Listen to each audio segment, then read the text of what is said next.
Bismillahirrahmanirrahim. Assalamualaikum warahmatullahi wabarakatuh.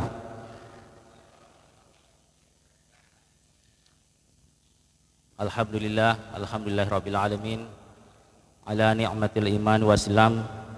Salatu wassalamu ala asrafil anbiya'i wal mursalin sayyidina Muhammadin wa ala alihi wa sahbihi ajma'in. Asyhadu an la ilaha illallah wahdahu la syarikalah wa asyhadu anna Muhammadan abduhu wa rasuluh. Allahumma salli ala sayyidina Muhammad wa ala ali Muhammad. Kaum muslimin dan muslimat jamaah tarwiyah insyaallah dirahmati Allah Subhanahu wa taala. Pertama-tama marilah kita menundukkan hati kita sejenak sebagai rasa syukur kita kepada Allah Subhanahu wa taala atas rahmatnya, atas nikmat Islam, nikmat kesehatan yang diberikan kepada kita sekalian, sehingga pada malam yang ke-16 ini kita masih diberikan kekuatan untuk melangkahkan kaki kita ke masjid yang mubarak ini untuk menunaikan sholat isya dan sholat tarwih berjamaah insyaallah. Begitu pula tak lupa kita kirimkan salawat dan salam kepada junjungan kita Nabiullah Muhammad sallallahu alaihi wasallam yang menjadi uswatun hasanah, yang memberikan petunjuk kepada kita sekalian sehingga kita bisa menjalankan kehidupan ini yang insyaallah kita bisa selamat dunia dan akhirat kelak. Kaum muslimin jamaah tarwiyah yang dimuliakan Allah Subhanahu wa taala, pertama-tama saya mengucapkan terima kasih kepada panitia masjid Ustaz Said karena memberikan kesempatan sebagai naib. Ya biasanya kalau sebagai naib ya, sebagai pengganti ya tidak lebihlah dari yang digantikan. Apalagi yang digantikan ini Ustaz Ardias Barah, beliau tokoh, saya ini hanya sebagai pengganti. Mudah-mudahan pada malam ini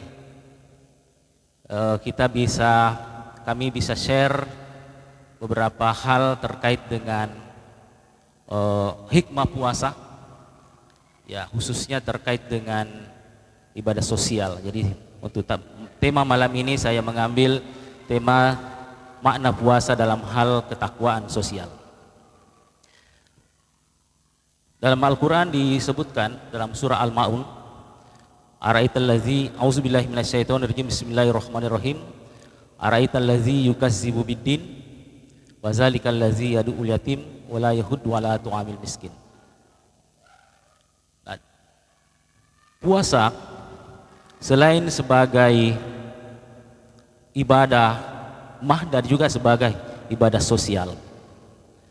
Nah, dalam konteks ini para ulama kita menganjurkan untuk memperbaiki hubungan silaturahmi, memperbanyak sedekah, memperbanyak membantu mereka yang tidak mampu. Seperti yang saya sampaikan tadi di dalam surah Al-Ma'un, Ara'aital ladzi yukazzibu biddin, tahukah kalian siapa yang mendustakan agama itu?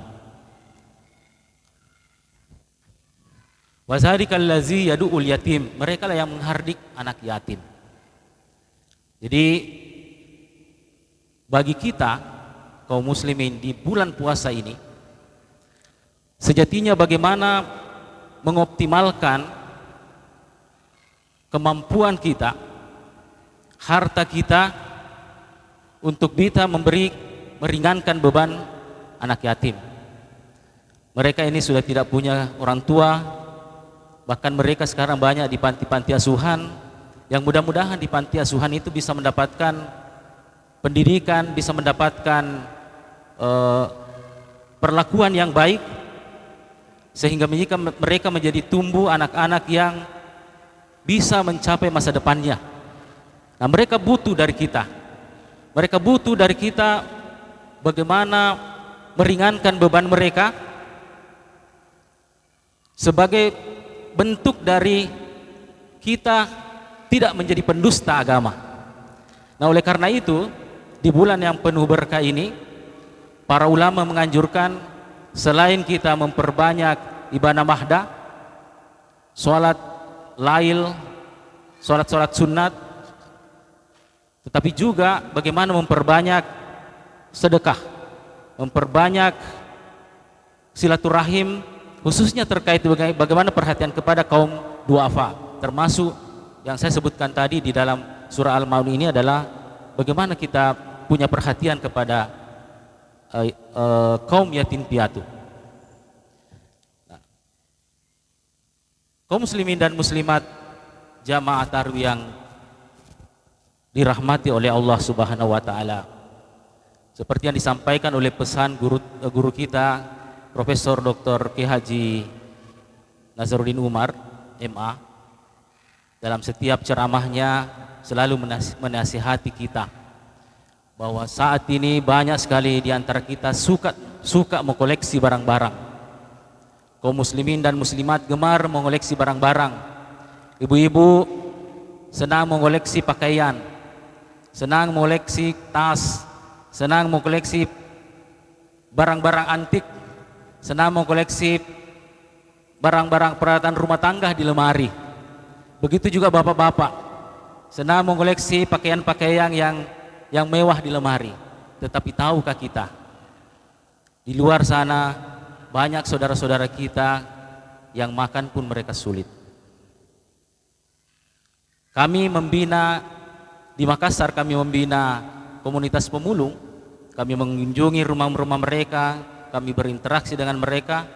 Rumah mereka atapnya bocor, dindingnya bocor, lantainya tanah, pakaiannya seadanya, tempat tidurnya hanya tidur di papan-papan, di dipan-dipan, di balai-balai. Tetapi mungkin kita di rumah kita tidur di ranjang yang empuk, pakaian kita di lemari penuh, tidak semuanya kita pakai. Kenapa kita tidak tergerak hati kita untuk melihat mereka?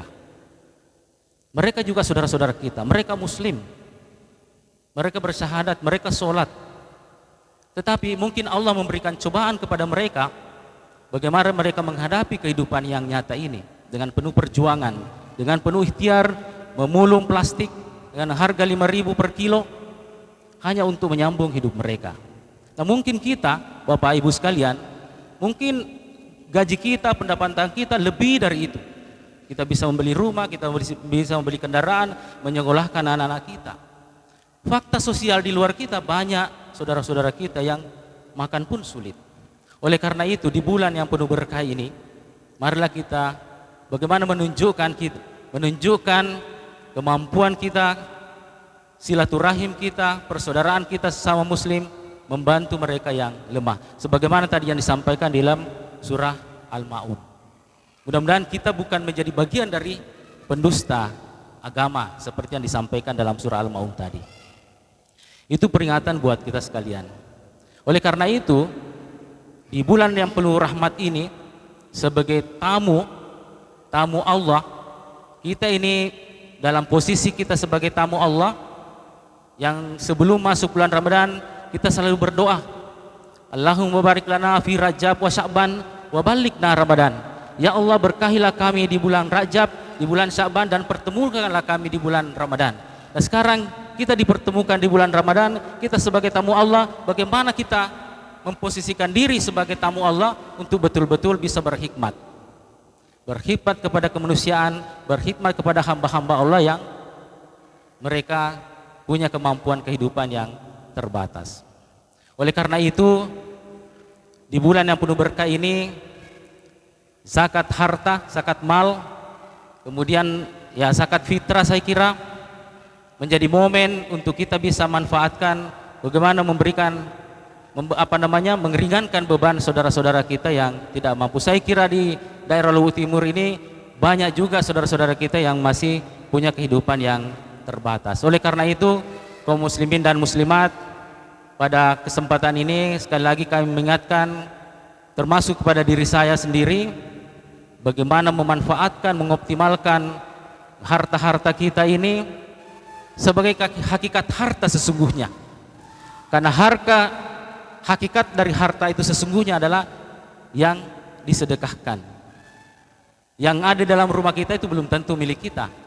Bisa jadi kalau kita sudah meninggal, kita tidak tahu nasibnya harta-harta itu. Apakah menjadi pertengkaran buat anak-anak kita, buat istri kita, atau siapa? Tetapi yang hakikat harta kita sesungguhnya itulah yang diberikan, yang disedekahkan, yang diinfakkan kepada kaum yang tidak mampu. Saya kira hanya inilah mungkin sebagai pesan singkat di bulan yang penuh berkah ini. Marilah kita memanfaatkan betul-betul, karena tidak lama lagi kita sekarang sudah masuk ke malam ke-16, terus ke-17 dan terusnya. Mudah-mudahan Allah Subhanahu wa taala memberikan umur panjang kepada kita sekalian.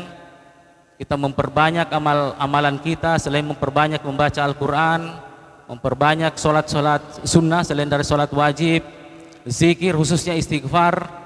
Dan ini ulama menasihatkan kepada sekalian memperbanyak istighfar, karena dosa-dosa kita tidak tahu apakah dosa yang disebabkan oleh pikiran kita, apakah dosa yang disebabkan oleh tangan-tangan kita, apakah dosa yang disebabkan oleh hati kita. Oleh karena itu momen bulan Ramadan ini adalah momen bagaimana melakukan proses-proses pensucian diri kita, termasuk mensucikan harta kita. Demikian, semoga ceramah singkat ini memberikan manfaat pada kita sekalian, termasuk pada saya pribadi. Jika ada hal yang kurang berkenan, mohon dimaafkan. Hadanallahu wa iyyakum ajmain. Wassalamualaikum warahmatullahi wabarakatuh.